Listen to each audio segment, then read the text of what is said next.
दूसरा बात ये क्या कहता है, दूसरा बात ये कहता है कि कोई भी इलेक्ट्रिक व्हीकल जो यूरोपियन यूनियन के अंदर सेल किया जाएगा, सोल्ड होगा, उसमें जो है 70% जो यूरोपियन मेड कंपोनेंट को ही आपको यूज़ करना पड़ेगा। अगर वो क्राइटेरिया फुलफिल नहीं होती, तो आप अपने इलेक्ट्रिक व्हीकल को उसके अंदर यूरोपियन यूनियन की कंट्रीज़ के अंदर बेच नहीं सकते हैं। अच्छा, इसमें कभी कहीं भी चाइना का स्पेसिफिक नाम नहीं लिया गया है, बट आप देखेंगे तो ये स्पेसिफिकली ही चाइना को टारगेट करके ये एक्ट बन रहा है।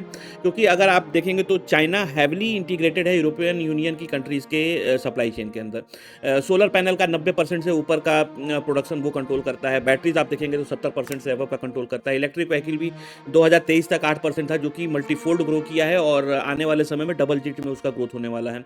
उसी तरह से चाइना जो क्रिटिकल मिनरल है 90% पूरे वर्ल्ड का कंट्रोल करता है। ठीक है, तो चाइना के लिए बहुत बड़ी मुसीबत हो जाएगी, क्योंकि अगर ये 70% का रूल अगर लागू होता है चाइना के ऊपर, तो चाइना अगर देखने में लग रहा है कि इलेक्ट्रिक सेगमेंट या इलेक्ट्रिक व्हीकल सेगमेंट के ऊपर इंपैक्ट है, बट वो उसके स्टील को भी इंपैक्ट करेगा, उसके मैन्युफैक्चरिंग को भी इंपैक्ट करेगा।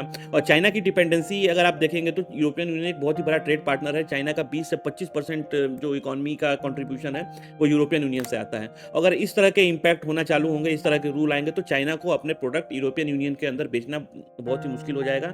और ये सारी इंडस्ट्री, चाहे वो स्टील से रिलेटेड हो, चाहे वो कंस्ट्रक्शन से रिलेटेड हो, चाहे वो मेटल से हो, चाहे ईवी से हो, चाहे क्रिटिकल मिनरल की से रिलेटेड जो प्रोडक्ट सप्लाई होते हैं यूरोपियन यूनियन के अंदर, वो इम्पैक्ट होंगे। तो ये जो है इम्पैक्ट करना चालू करेगा चाइना को, और चाइना की मुसीबतें इसके वजह से और ज़्यादा बढ़ेंगी। हालांकि चाइना ने इसका अपोज भी किया है, बट स्टिल देखना पड़ेगा कि कंट्रीज किस तरह से, खासकर यूरोपियन यूनियन किस तरह से एक्ट करता है। क्योंकि हाल ही में यूएसए के साथ जो इंसिडेंट्स हुए हैं, यूरोपियन यूनियन को ये तो रियलाइज़ हो गया है कि उसकी डिपेंडेंसी बहुत ही ज़्यादा बढ़ गई है यूएस के ऊपर या दूसरी कंट्रीज़ के ऊपर, खासकर मैन्युफैक्चरिंग को लेके, और वो इसको जो है इसकी डिपेंडेंसी हैविली रिड्यूस करना चाहता है। अब आने वाला समय ही बताएगा कि ये रूल्स किस तरह से इम्पैक्ट करेंगे ग्लोबल इकोनॉमी को, या एंड स्पेसिफिकली चाइना को। मीनवाइल इससे रिलेटेड कोई भी अपडेट आता है तो मैं आपको वीडियो बना के अपडेट जरूर करूंगा। वीडियो आपको इन्फॉर्मेटिव लगा तो do like and subscribe. We will meet in next video. Till then, thank you, tata, bye bye.